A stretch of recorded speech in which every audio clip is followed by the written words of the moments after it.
Yeah, talking about painters, this canal is called the KLOVENIERSBURGWAL. Klovenier means musketeer.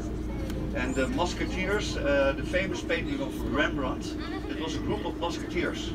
And the musketeers of Amsterdam, they practice their shooting in the building straight in front of us. There's the outside.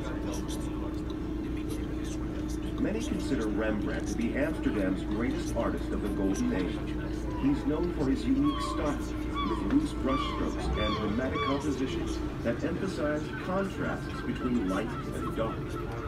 For a time, he enjoyed great acclaim, especially for his portraits. During the height of his popularity, he lived on Joden Breestraat as a well-respected gentleman, in a house that is now the Rembrandt House. At the peak of the Golden Age, Rembrandt painted what has become one of the world's most famous paintings, the Night Watch. Originally named the Company of Captain Franz Bonning Koch and Lieutenant Willem van Ruitenberg, preparing to march out. This enormous and very impressive military group portrait now hangs in the Rijksmuseum as a national treasure.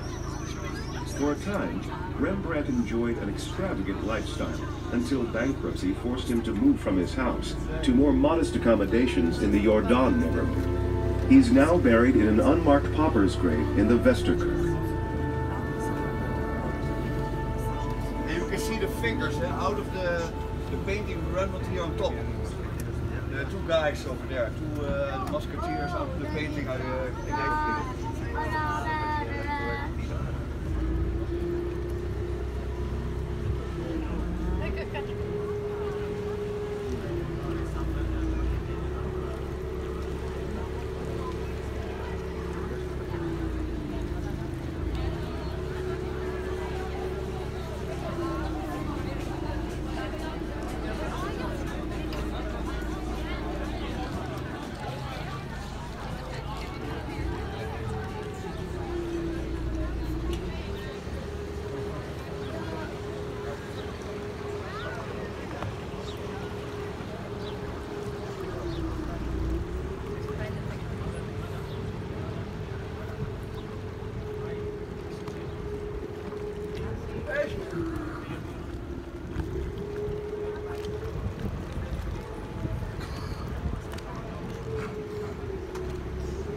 House on the right, and on the left you can see the Southern Church.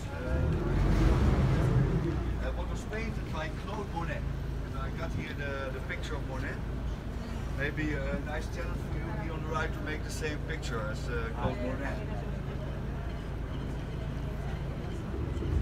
But for the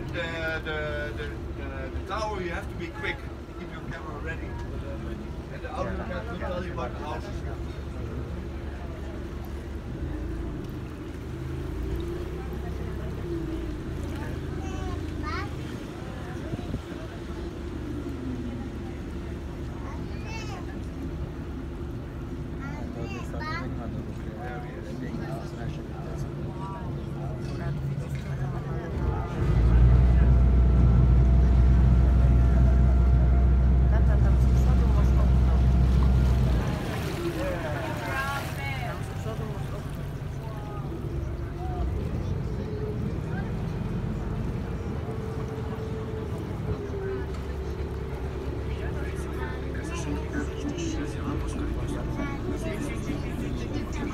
Look at the group of very crooked houses.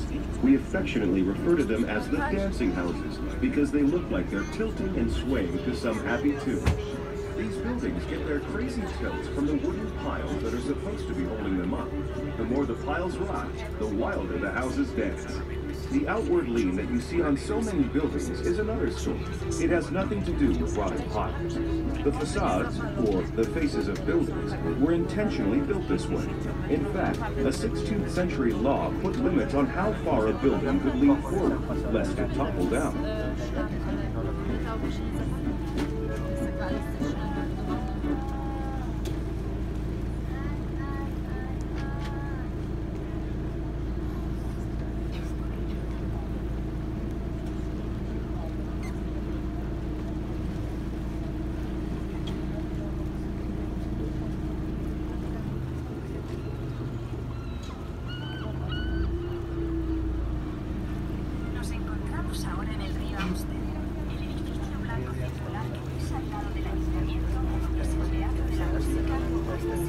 We're now on the Amstel River. The round, white-faced building you see next to the City Hall is the Muziek Theater, or Music Theater.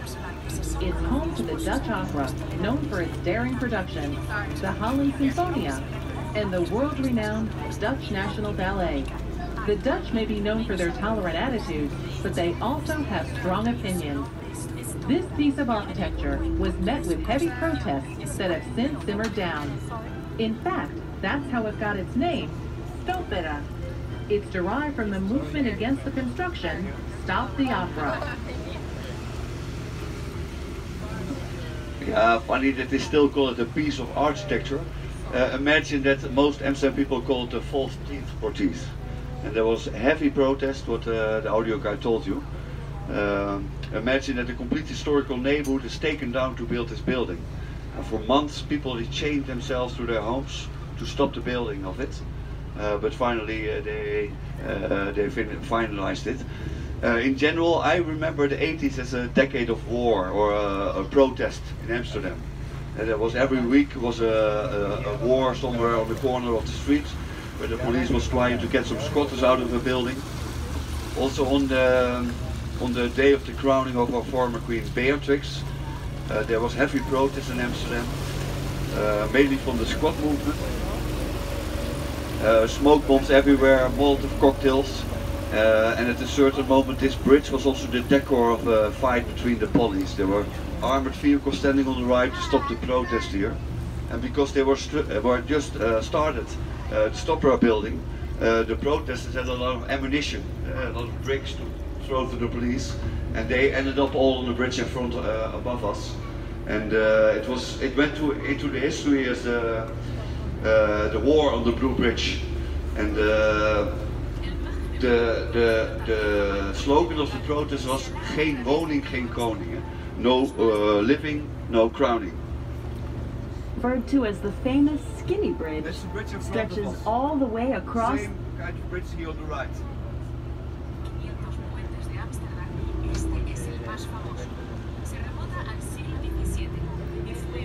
The Amstel River. Of Amsterdam's 1,500 or so bridges, this is the most famous. It dates back to the 17th century and was likely a narrow footbridge. Since then, it's been reconstructed more than once and grown wider with age. Legend has it that whoever you kiss while passing under the bridge will be your true love for life.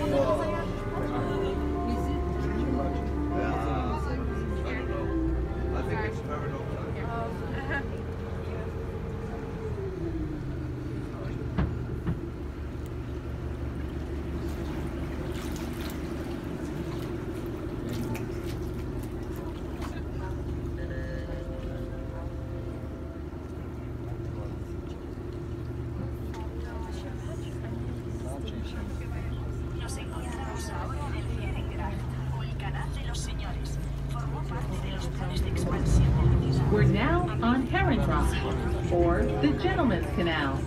It was part of a careful plan to expand the city.